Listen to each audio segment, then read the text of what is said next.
আসসালামু আলাইকুম। ওয়ালাইকুম সালাম। ভাইজান, আপনি অনুমতি দিলে আপনার সঙ্গে একটু কথা বলতাম। হ্যাঁ বলেন।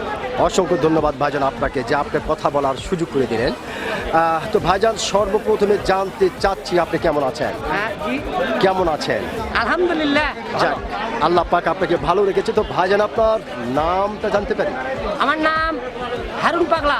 হারুন পাগলা, সুন্দর একটি নাম আপনার, চমৎকার একটি নাম আপনার ভাইজান। তবে একটি কথা বলতে আমি বাধ্য হচ্ছি, সেটা হচ্ছে আপনার নাম শুনে এবং আপনাকে সামনাসামনি দেখে যেটা বোঝা যাচ্ছে, আপনি অতি সাংঘাতিক একটি সাহসী মানুষ। আমি তৈরি করতে পাগল।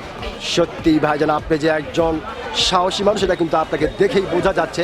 তো ভাইজান, যেহেতু আপনি একজন সচেতন মানুষ এবং একজন সাহসী মানুষ, সেই ক্ষেত্রে এই বিষয়টি আপনার কাছ থেকে জানতে চাচ্ছি যে এখনো একটি বিষয় মাঝে মাঝে উকি মারে। বিষয়টি হলো আমাদের বাংলাদেশের সাবেক প্রধানমন্ত্রী শেখ হাসিনা বাংলার জমিন ছেড়ে ভারতের জমিনে অবস্থান করতেছেন। তো এই বিষয়কে কেন্দ্র করে বাংলাদেশের বিভিন্ন ধরনের মানুষ বিভিন্ন ধরনের কথা বলছে। কেউ বলছে শেখ হাসিনা কখনো কোনোদিন বাংলার মাটিতে আর পা রাখতে পারবে না।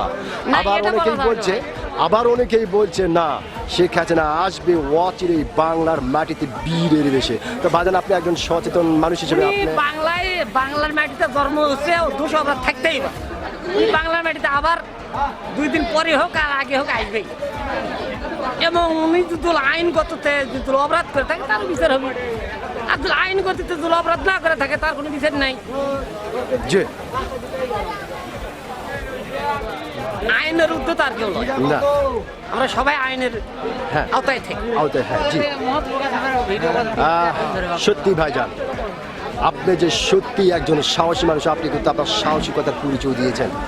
আপনি অত্যন্ত গুরুত্বপূর্ণ একটি বিষয় আলোচনা করেছেন। আমি আশা করবো আপনার এই গুরুত্বপূর্ণ কথাটি বাংলাদেশের অনেক মানুষের হৃদয়ে জায়গা করে দেবে। অসংখ্য ধন্যবাদ আপনাকে।